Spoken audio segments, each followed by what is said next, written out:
And number 4, for solving the weakness of Iman is remembering death. Remembering death of Allah Azza wa Jal. Remembering death and remembering the grave. Remembering death and the grave.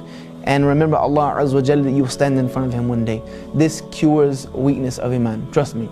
I started giving lectures about the grave recently, and the more I give lectures on the grave, the more I hate everything I own. The more I despise this dunya, the more I'm satisfied with pretty much anything that comes in front of my path. Because what you realize is that you're going to be put in the ground and you're not taking any of it with you. The only currency of the akhirah is deeds. When you reach that grave, it's almost as if there's a sign there that nothing beyond this point except amal salih. Nothing behind there except the good deeds that you've done or the bad deeds that you have done. That's the only thing you can take beyond that point. So dragging all this dunya around with you, it's not going to be yours anymore. We must remember death. The Prophet ﷺ said, remember often the destroyer of pleasures. Remember often the destroyer of pleasures. And what is the destroyer of pleasures? Death. Death. Death is going to destroy all that which you covet of this life. When you finally are at your death, you're going to take one final look at this world, and unfortunately, it's going to be the moment most of us realize how feeble this dunya is. When we're about to leave it, when we're taking our last look at this world, we will realize this world is nothing. Nothing. We will realize how feeble it is. But the people who are blessed are people who realize that before death. The Prophet ﷺ said about this dunya, and this is how we're going to finish inshaAllah. He said about this world that once he was walking with his companions, and there was a dead carcass on the side of the road that was deformed. A dead, deformed carcass on the side of the road. And he picked it up. It had little ears, it was deformed. He picked it up. And he said, which one of you will buy this from me for a dinar? Meaning, who would buy this for me for £1? They said, Ya Rasulullah, we wouldn't even take it if you gave it to us for free. We would not even take this dead, stinking, deformed carcass from you if it was free. He said, then know that the world and everything it contains, all its glitz and glamour and gold and wealth and status and money and fame and fortune, he said all of it to Allah is more despised than this carcass is despised in your eyes. It means nothing. On the day of judgment, Allah Azza wa Jal is going to roll it all up.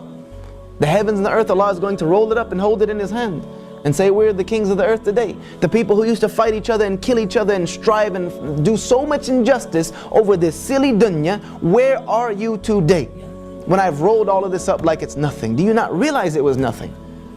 Unfortunately, we won't realize that fact until we don't have it anymore. And you know the one thing that I guarantee you, and I think, I'm trying to remember the name of the companion who said this, I believe it's Imam Malik, but let me not attribute it to the wrong person. One of our Salaf said that by Allah, every single son of Adam will regret every single moment they did not spend remembering Allah.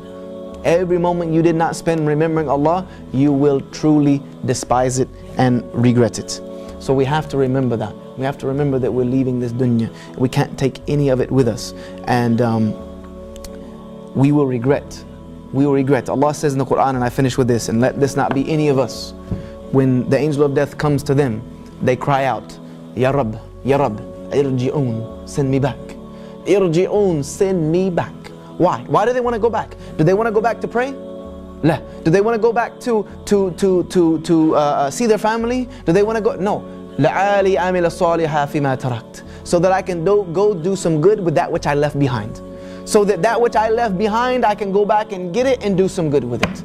Let us not be of those people, inshaAllah ta'ala. Let us do the good that we have while it is in front of us. And let us avoid the evil that is in front of us while we're here. Let's take advantage of the things that Allah has given us to purify ourselves and to purify our hearts. And I ask Allah Azza wa Jalla to give us the tawfiq, the ability to purify that which is inside of us. Because if we can make the heart good, then the rest can be good, inshaAllah ta'ala. And may Allah Azza wa Jalla accept this from me. Anything that I have said that is good, Allah says in the opening of His book, Alhamdulillahi Rabbil Alameen. All praise is for Allah Azza wa Jal alone. No human being deserves to be praised at all whatsoever. And anything that I've said that is wrong or mistaken or incorrect, then know that it is because I'm a human being that has no knowledge and doesn't even deserve to be on this platform. And I ask you to forgive me for it and correct me where you see fit. Wa jazakallahu khairan wa assalamu alaikum wa rahmatullahi wa barakatuh.